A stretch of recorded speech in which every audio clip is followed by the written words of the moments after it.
Olá, estudantes do sétimo ano. Sejam todos muito bem-vindos à nossa aula de número 44 da matéria de Ciências. Sou o professor Celso e hoje nós vamos dar continuidade com o nosso assunto sobre calor e temperatura, nossa parte 2. Nessa aula falaremos sobre sensação térmica, vamos falar sobre os termômetros, como que eles foram criados, qual o princípio por trás do funcionamento de um termômetro e vamos falar sobre as escalas de temperatura. Os objetivos específicos da nossa aula de hoje são diferenciar a sensação térmica de temperatura propriamente dita, conhecer as diferentes escalas de temperatura. Nós aqui no Brasil utilizamos e muito a escala de graus Celsius, mas outros países no meio científico nós também utilizamos outras escalas de temperatura. A gente vai falar sobre elas e vamos também identificar o funcionamento de um termômetro de coluna líquida. Qual a ideia por trás do funcionamento desses termômetros? Aqueles que você coloca embaixo do braço, fica alguns minutos com ele até ele atingir a temperatura certa do seu corpo. Então, a gente vai falar sobre esses termômetros. Legal? Antes de começarmos a nossa aula, preciso que vocês tenham em mãos o caderno e o penal de vocês, que vocês façam anotações sobre as curiosidades, os conceitos, as definições que nós veremos na nossa aula de hoje. Vocês vão utilizar essas suas anotações futuramente, quando vocês forem fazer um exercício, fazer uma avaliação ou simplesmente para relembrar esse conteúdo que foi trabalhado na nossa aula de hoje. Tá certo? Vamos começar então? Sensação térmica. Ao colocarmos a mão sobre um objeto, o tato nos permite perceber a sensação térmica em relação a ele. Se está quente, frio, gelado ou morno em relação à nossa temperatura corporal. Embora nossa capacidade de perceber se algo está quente ou frio seja muito útil, ela não tem muita precisão e pode até mesmo nos enganar. Então, quando nós vamos tirar a febre de uma pessoa, por exemplo, aferir a temperatura dela para ver se ela está com febre, nós não devemos nos valer da nossa sensação térmica, porque a nossa temperatura corporal ela pode estar muito diferente da pessoa. Vamos pensar que nós estamos com a mão bem gelada, um dia frio. Se nós encostamos na cabeça de uma pessoa que está com a temperatura normal, temperatura da testa da pessoa, da cabeça, vai ser em torno da temperatura média do nosso corpo, 35, 36 graus. Como a sua extremidade da sua mão está muito gelada, você encostou na testa da pessoa, nossa, parece que está super quente. Por quê? A sensação térmica nos engana. A sensação térmica é dada com relação à nossa temperatura corporal, com relação à parte do corpo, à extremidade do nosso corpo, a nossa mão. Se nós encostamos na temperatura normal do nosso corpo, 36 graus e meio, vai parecer que a pessoa está muito quente. Mas na verdade não, é a nossa mão que está gelada, a temperatura baixa. Então, quando nós vamos aferir a temperatura de uma pessoa para ver se ela está com febre, nós devemos utilizar um aparelho que mede com precisão, um termômetro. E a partir desse termômetro nós podemos definir se uma pessoa está com febre ou não. Por isso que ela pode nos enganar, a sensação térmica. Não, é muito útil nós colocarmos a mão próxima a uma chaleira com água e sentimos, opa, a água já está quente. Ou vai fazer um pão, coloca a mão na água morna, a água está morna, está boa para colocar na massa do pão. Enfim, mas para medir essas temperaturas com precisão, que a variação de 2 ou 3 graus na temperatura de uma pessoa pode ser, sim, indicação de febre e perigoso, dependendo dessa variação, desse intervalo de temperatura, nós devemos utilizar um termômetro para medir. Vamos lembrar da sensação térmica que temos ao sair do banho, de uma piscina ou do mar. Sentimos frio, mas por quê? Você está no banho, tomando banho bem gostoso, você sai do chuveiro. sem a toalha, por exemplo, não fica extremamente frio? Ou você está tomando um banho de piscina ou de mar e você sai, geralmente fica gelado, muito frio. Nesse momento, com o corpo molhado, há sobre a nossa pele uma fina camada de água que vai evaporando aos poucos. Nessa evaporação ocorre transferência de energia térmica entre o nosso corpo e a água. Como o corpo cede uma parte da sua energia, temos a sensação de que o ar está mais frio do que antes de nós nos molharmos, mesmo que ele não esteja. Então, quando a gente está molhado, nós estamos transferindo energia térmica para as gotículas de água que estão no nosso corpo. Essa transferência de energia térmica na forma de calor busca o equilíbrio, mas nós estamos perdendo temperatura, o nosso corpo está perdendo temperatura. E quando a água evapora, ela vai levando essa temperatura junto com ela. Essa temperatura que ela adquiriu de nós, foi passado do nosso corpo. E por isso parece que depois que nós saímos de um banho, ou saímos de uma piscina ou do mar, parece que o ar está muito gelado, fica muito mais frio. Simplesmente porque houve essa troca de energia térmica com as gotículas de água. Aí geralmente nós vemos as pessoas assim se protegendo do frio, buscando o calor do próprio corpo para se aquecer. Para saber a temperatura de um objeto de maneira precisa, nós devemos utilizar instrumentos específicos, no caso, os termômetros. No Brasil, usamos predominantemente a escala Celsius de temperatura, porém, existem outras escalas de medida de temperatura que nós veremos mais adiante. Então, os dois termômetros que nós mais encontramos, hoje em dia tem outros termômetros, mas que parecem aquelas pistolas, medem a irradiação, enfim. Nós vamos trabalhar nessa aula com esse tipo de termômetro. Nós encontramos eles nas farmácias, nossas avós têm, tia tem, pode ser que na nossa casa também tenha, e eles são muito úteis para medir a temperatura precisa do nosso organismo, nosso corpo. Em geral, quando a temperatura de um material varia, outras propriedades dele também podem ser alteradas. O volume da maioria dos materiais aumenta quando a temperatura aumenta e diminui quando a temperatura diminui. Nós temos um exemplo do milho de pipoca, da própria pipoca. Ela aumenta de volume.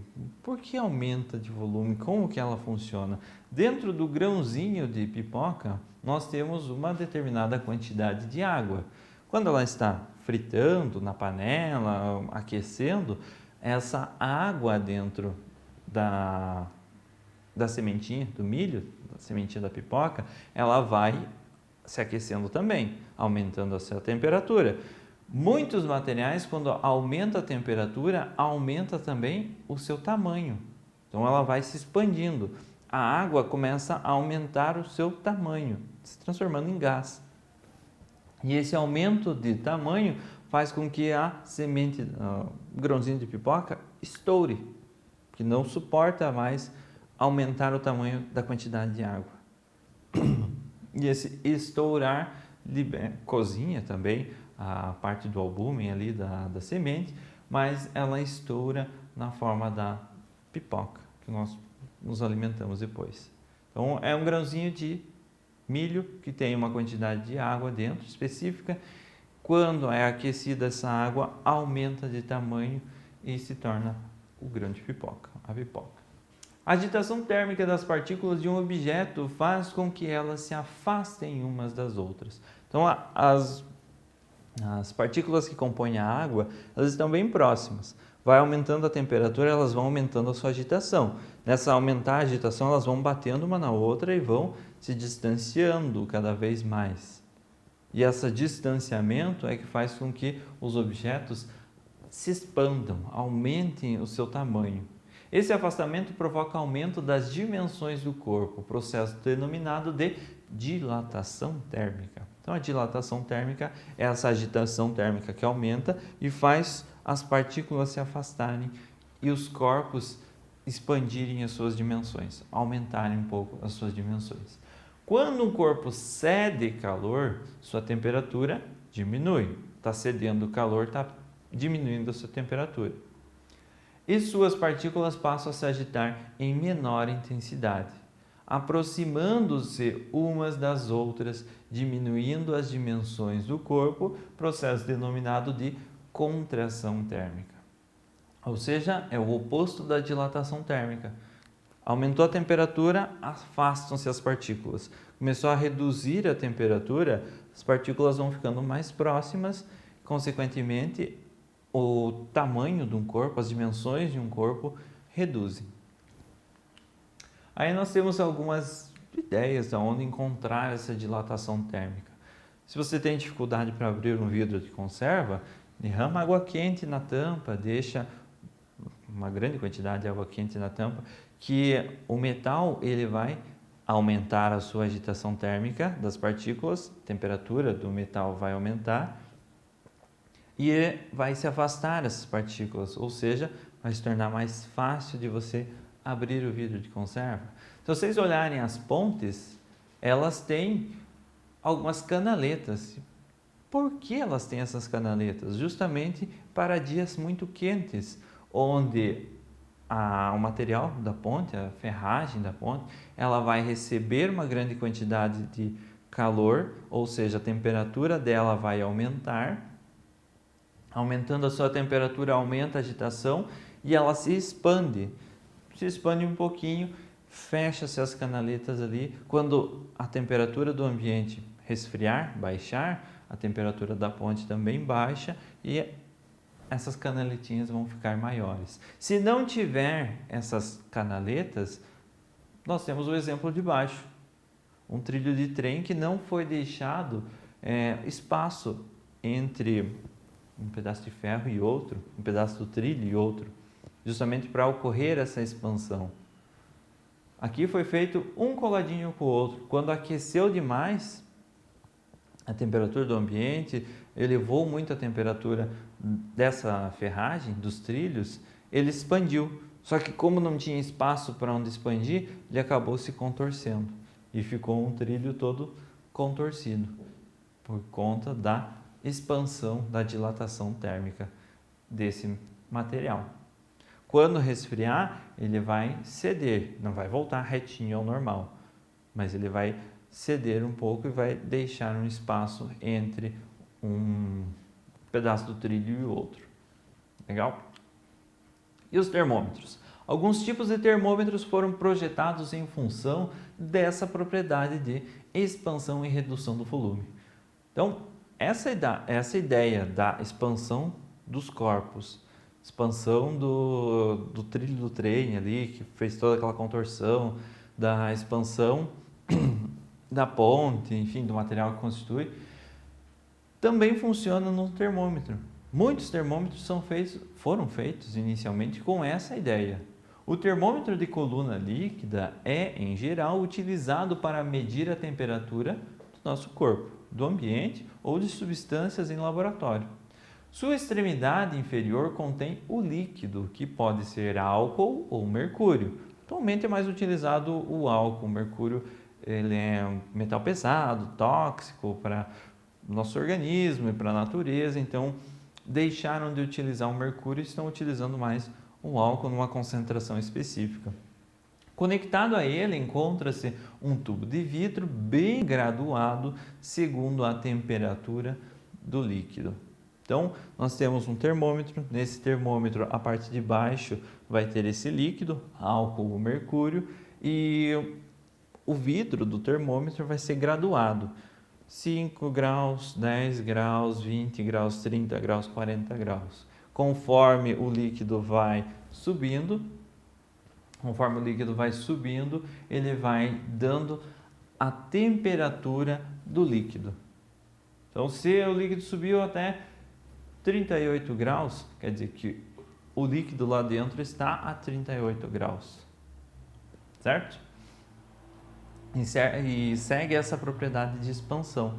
O líquido vai aquecendo, ele vai expandindo. Ele vai expandindo, ele vai preenchendo essa agulha, que é graduada. Quando resfria o líquido, reduz a sua temperatura, ele vai regredir, ele vai retornar, diminuindo a sua expansão. Legal? Anders Celsius concebeu a escala Celsius de temperatura. Inicialmente, ele precisou definir 2 pontos fixos para a sua escala e escolheu as temperaturas de fusão e de ebulição da água no nível do mar. Então, no nível do mar, ele foi lá, ele deixou a água descongelar, passar do estado sólido para o líquido, e ele viu que tem aquela temperatura como 0 graus. Deixou a água ferver e marcou aquela temperatura como sendo 100 graus, para as quais atribuiu os valores de 0 para a temperatura de fusão e 100 para a temperatura de ebulição. Para criar sua escala, Celsius dividiu o intervalo entre essas duas marcas em 100 partes iguais. Assim, cada divisão representa a variação de temperatura de 1 grau Celsius. Então, a variação que nós conhecemos. Mas primeiro ele precisou definir o que seriam a máxima e a mínima com relação à água. Nos Estados Unidos e em alguns outros países de língua inglesa, não se usa no dia a dia a escala de Celsius, mas sim em Fahrenheit, que atribui 32 graus Fahrenheit para o ponto de fusão do gelo, para descongelar o gelo, e de 212 graus Fahrenheit para o ponto de ebulição da água no nível do mar. Quando a água começa a ferver, ela vai ter que estar a 212 graus Fahrenheit. Então, é uma outra escala de temperatura. E outra escala muito importante e muito utilizada no nosso meio científico é a escala de Kelvin. Nessa escala, os pontos de fusão e ebulição da água têm valores aproximados de 273 Kelvin e 373 Kelvin, respectivamente. Então, o ponto de fusão, o gelo se transformando em líquido, vai ser a 273 Kelvin e a água entrando em ebulição vai ser a 373 Kelvin. E essa escala é chamada de escala absoluta, pois o valor de 0 Kelvin, também chamado de zero absoluto, é a temperatura mais baixa que se pode atingir. Atualmente já tem uns décimos a menos do que o 0 Kelvin que é possível atingir. Então já está ficando obsoleta essa ideia de zero absoluto. Mas, ainda no zero absoluto, é o estado que o material vai apresentar a menor agitação das suas partículas. Elas vão ficar quase paradas quando elas atingem 0 Kelvin, que é muito abaixo de 0 graus Celsius, certo? Pessoal, essa foi a nossa aula de hoje. Espero que vocês tenham gostado do assunto. Se ficou alguma dúvida, retoma o vídeo, assiste ele novamente, faz as pausas necessárias para as anotações, responde ao nosso exercício e nos vemos na nossa próxima aula.